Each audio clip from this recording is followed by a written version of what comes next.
Hey there, are you a travel creator who is beyond trend chasing and beyond viral views? You've already made it. Your content is working. You are getting brand deals.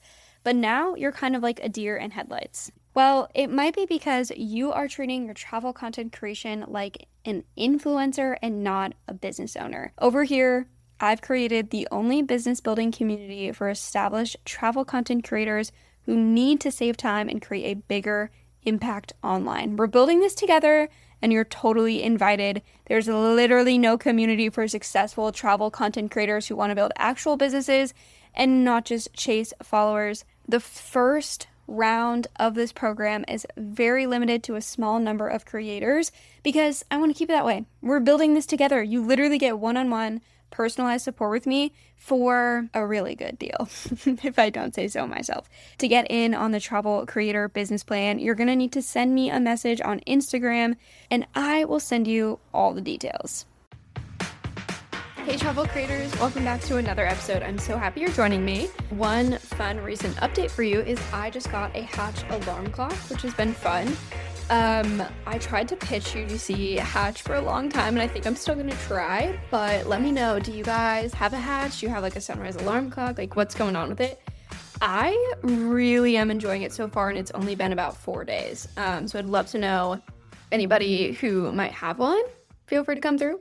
But in this episode, I want to share with you some of the tools that I use to run my business daily, weekly, monthly that have been so helpful to me that I don't think I could do this without them.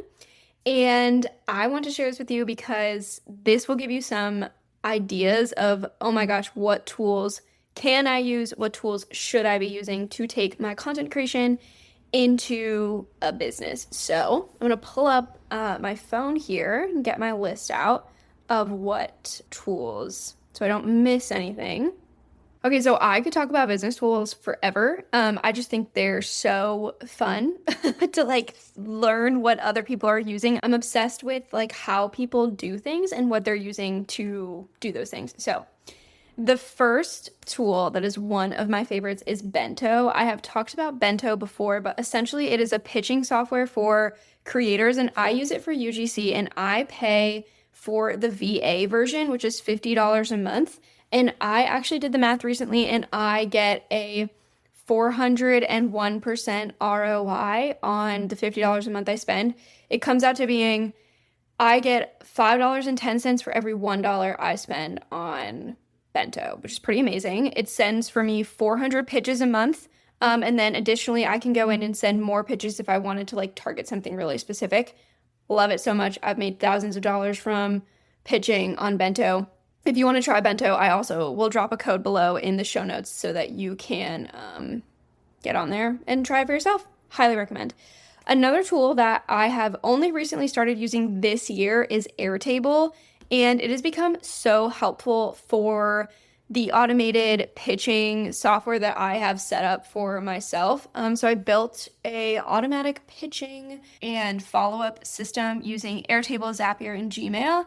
And it's been fantastic. Why do I want to use Airtable versus Google Sheets? Because Google Sheets can essentially do the same things.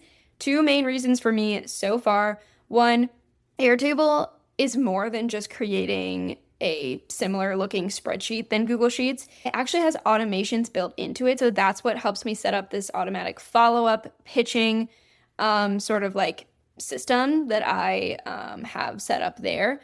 It also has a bunch of other templates that I will get into in a minute. Another reason I love using it is because I often am pitching stays like Airbnbs, hotels, inns, that sort of thing for my UGC income stream.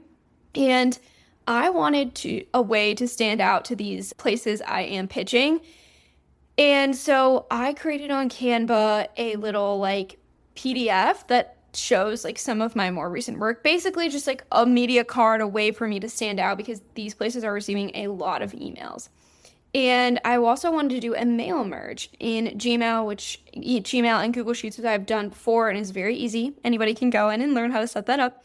But in the mail merge, I can't send a personalized PDF the same way I would do like a mail merge. Like it just would send everybody a PDF or like the same PDF, and I needed individual PDFs to go to individual recipients with like the customized template I set up. And so I figured out a way to do that in Airtable, which is so great. Another tool I use all the time and love is Asana. Asana I use for content management. I use it for project management, meaning I have a board for every single sort of project going on in my business. I have one for this podcast. I have one for my content creation for the year. I have one for, what do I have? Oh, for UGC. And then I also have one that's like a weekly focus, meaning here are like the random tasks that maybe came up that I need to make sure I fit in this week. That goes on that board. So I love it for that. And I love it too because I can bring on team members and add them in there, and then they can easily figure out like what's going on, and it saves us back and forth emails.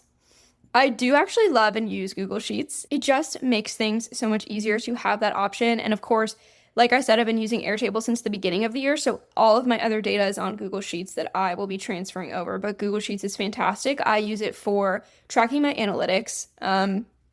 I don't think right now I'm going to switch over to Airtable for tracking my analytics, only because I'm using a Google Sheet that has like all these formulas built in to track analytics. And if you listen to my last episode, you'll hear some of those formulas. But I don't need to spend the time getting that transferred over to Airtable right now when it's already working. And that's like half the battle with all of these things. Like, don't set up things just because they're like shiny and fun and new. I'm setting them up or not because what I have is working. More than half of my UGC deals have come from doing this one thing. Hi, I'm Maddie Garrett, the host of Paid to Travel, the UGC podcast, where I teach all things user-generated content, aka how to make money through content creation without being an influencer. And here's your UGC tip of the day.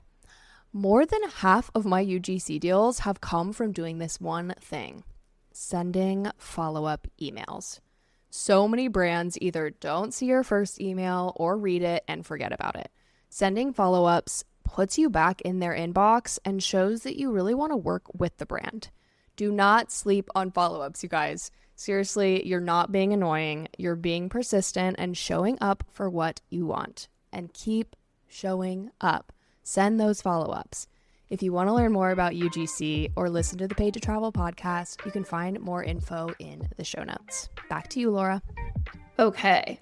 Another thing I use almost daily is Apple Notes. I use it for my notes. I have so many folders. I have a folder for business learning things. So maybe I'm like deep diving a YouTube video learning about something, or like I watched a whatever and I learned about something. That all goes into its own folder in Apple Notes. I used to be an Evernote person, and I was for a long time, like a couple of years. And then I was like, you know what? I think I can just use Apple Notes. Like it just makes more sense. And so I switched over a couple of years ago, maybe honestly only like 2 years ago. And it worked super well. The search function cannot be beat. The search function is so great. And I love it. When I am pitching for UGC, I keep all of my pitches just in an organized Apple Note and I pop it over. Don't sleep on Apple Notes. Don't sleep on them. There's nothing better yet about them. Plus, they share between, my computer and my phone. They're easy to share with other people. It's so good.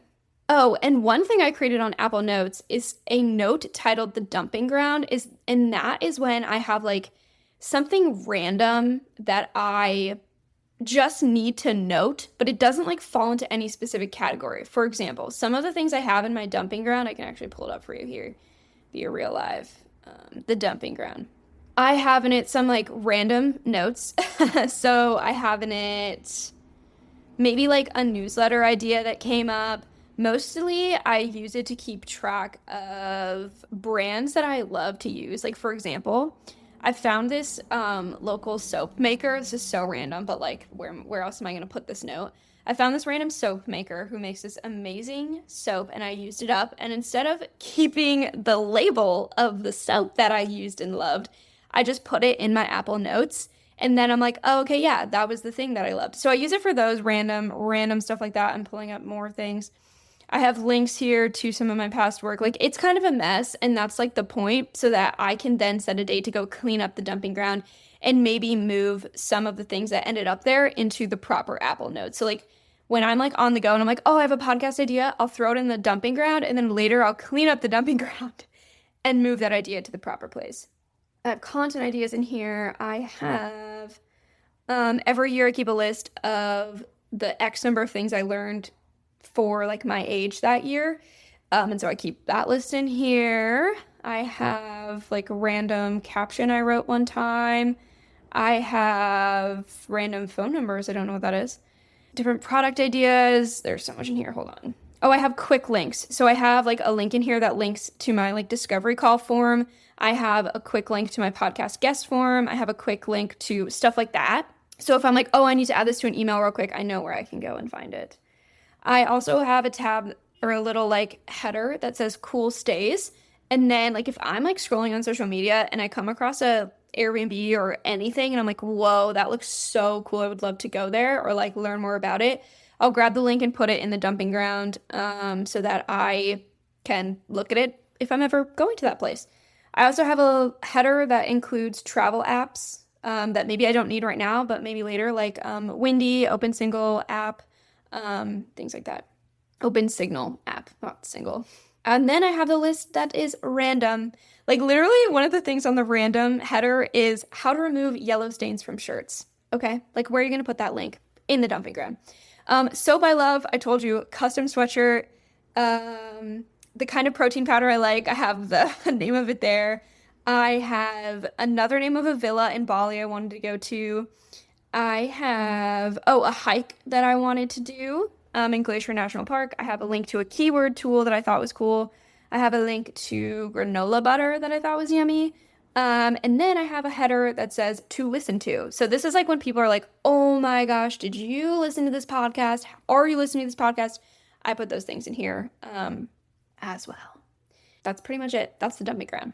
Hot little insight there. I need to clean it up. It's been a minute. It's a little bit messy in there. Little bit messy. Okay. Back to my list here. Another one I love that I use all of the time that makes my Airtable work is Zapier. I love Zapier. What a genius idea. And it helps me connect all of my tools that don't work together and make them work together. Need I say more? You need to be using Zapier. If you're like, oh, I wish there was a way for X to do X or Y to connect to W, Zapier can help you figure that out. I also use Descript. Right now I'm recording this podcast episode in Descript. My producer, Marie, uses Descript for many more amazing things that I don't know how they work or don't need to know how they work at the minute. But I hear a lot of great things from creators who are on podcasts about Descript and why they love it so much. I've also recently started using the Edits app. Now, I used to be a CapCut editing person, and I guess I was on the $10 a month membership or whatever for a year. And then they're like, oh, we're going to bump that up to $19 a month. And I was like, I actually don't think I want to do that. They've also, it's not great for UGC creators. Their terms and conditions have changed, and any content that you create on the app actually is owned by CapCut, and they can do whatever the heck they want with that piece of content, which I have major problems with. So it was kind of like a natural exit. And then I was like, well, what am I going to use? Do I really want to like learn another tool? I was like, well, I have edited some videos on Instagram just in like their native thing before. I'm sure Edits is similar. So I've been using it lately, and what I really like it for is actually tracking analytics. I find that I like go click on looking at the analytics more than I do on like creating content, but I actually really am liking the interface of it and how it works and how easy it is to make different variations of the same post for trial reels. So I'm really enjoying it so far. I've only been using it for maybe like 3 weeks. So more to come on that. I think you can also organize things. Haven't gone that far yet. We'll see. Okay, I am a Google Meet person now. I am deciding. I have been a Zoom person for a long time. I have paid for Zoom maybe for like 2 or 3 years, and I'm over it. I don't want to do it anymore. I'm already paying for Google services. Okay, that's like a given. I'm not even mentioning that on this list. Maybe I should if you really want, but I'm already paying for Google Workspace, and it includes an ability to meet with people and send them a link, and that's what I'm going to use. I'm not renewing my Zoom membership because I don't need it. I don't need it. I'm over it. Similarly, HoneyBook, y'all, I've been using HoneyBook for a long time, and I started using it because I was like, oh, I have a business now. What do I need a CRM, blah, blah, blah. So I started using it. I've been paying $40 a month for HoneyBook for a long time, and I'm cutting the cord. I'm cutting the cord because it's clunky and it does too much. It's too fancy. It can do too many things that I don't need it to do. And it's great for some people, but I don't need it to do all the things I need to do. I also know many other successful creators who don't have a CRM at all. That's not what I'm saying. I am not just ignoring a CRM. I like one. I want one. I just want one that works for me. And it came to the point where I'm like, oh my gosh, cleaning up my HoneyBook, making it actually work for me has been on my to-do list for so long that I'm like, it's just not working anymore. Like I have this mental block about it. So coming back to Airtable, they have fantastic like CRMs, sales funnels in it. And that's what I'm going to be setting up and using. And again, like the creators in my membership, I'm actually going to be, as I'm building this system for myself in real time, I'm going to be sharing with them how I'm doing it and maybe what went wrong, definitely what's working. And I do think it's really important to share like what went wrong or mistakes. But definitely all of that information and tea, my community will get first priority to learn my downfalls of that. Another tool that I use all the time is Claude. It is so helpful for brainstorming. It knows so much about like my business, my brand, my like brand voice. And I dump all of that in there and I'm like, okay, like here's what I'm thinking. Like here's this idea I have. Tell me what you think about this idea. It's also been super helpful for helping me set up different systems. Like for example, I had one of my team members go and research how people are using Airtable as a CRM. And then I'm going to go talk to Claude and be like, okay, since you know all this information about my business and how this works, can you help me set this up? Like, what should I actually start with? It's so helpful for that because it teaches me how to use different tools that I don't know how to use yet. Like, I don't know how to set up a CRM in Airtable, but Claude can help me through the steps. So it's been really helpful teaching me how to use other tools. Another tool that I love is Kit, obviously, formerly ConvertKit. I've been using Kit for a long time. And it's just fantastic. I mean, you can make lead forms, you can make landing pages. You could essentially run your entire creator business on this one platform, for real. It's amazing. The only other tools you might need are like a scheduler, like a call scheduler, which again, you could do for Google Meets or like get on the free version of Zoom or something. That's all you might need. And it's more than just an email sending software. There's definitely a networking piece and part of it and a growth part of it. Their creator network is really cool and frankly something I need to dive more into. That will be info I'll definitely share here on the podcast and definitely with my members in the Travel Creator Business Plan. Another tool that nobody talks about, nobody's talking about this, promise, is my library card. Okay. Public libraries have some of the best resources for totally free. My library system offers me LinkedIn Learning for free, which is normally something you'd have to pay for by yourself, as well as just so many different books. And that might sound so obvious, but I also need you to understand there are so many different events libraries have. Also, to all my traveling on the road friends who are listening to this, I've had people ask me who are going on road trips, where do you go and shower? How do you find blah, blah, blah? I'm like, call the local library. If anybody is gonna know what's going on in the place that you are visiting, it's the people working at the local library. It is 100%. They will know. They'll tell you where you can go find the best food. They'll tell you where you can find a shower. They'll tell you where you can park overnight. They'll let you use your Wi-Fi. It's amazing. And oftentimes because I'm working from home all the time, my motivation dwindles because I am at home. Like I'm steps from like where I want to relax and then like even a few more steps from where I sleep. And having that third space has been super helpful for me. And it was very important for me when we were traveling to have a reliable place where we could not only find information, but also get some work done. So don't sleep on your public library. Even if you aren't physically there, they have so many resources. Similarly to the public library, if you are a reader and even if you're just trying to learn more business things through books, Libby is a fantastic resource that gets paired with your library card. It's just an app you download on your phone. If you have a Kindle, you can download books on it and send it to your Kindle. If you don't have a Kindle, you can read the books on your app. You can get the audiobook. Another amazing app for readers or people wanting to learn more is Hoopla. Hoopla also connects to your library, but every single thing on the platform is available for you to download and read in that second. Everything on the platform, there's no waiting times like there might be on Libby, where someone has actually checked out that copy, that digital copy of that book, and you can't access it at the minute. Hoopla, everything on there that you see, you can download right then. Oftentimes, because I actually don't have Netflix on my phone, don't have Netflix downloaded on my phone, when I'm going on flights, I usually just sleep, but I always like to have like something backup downloaded. I will go to Hoopla and download one of their movies. Like they have like some of the classic, like Legally Blonde, like those kinds of fun things.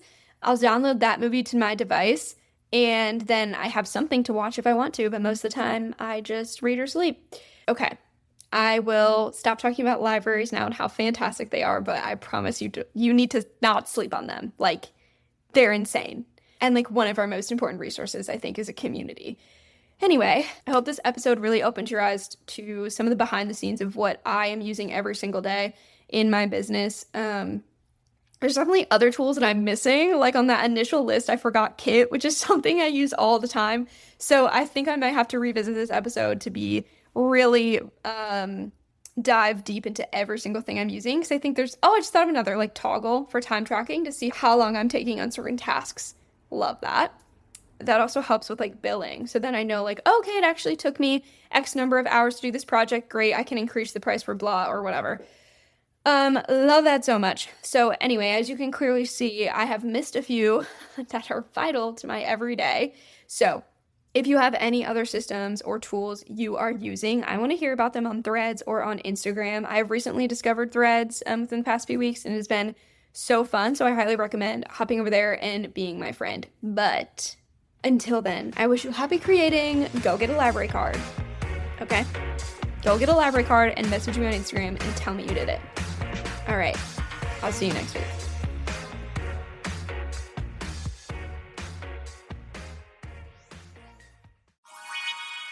This podcast was produced by Your Girl Media.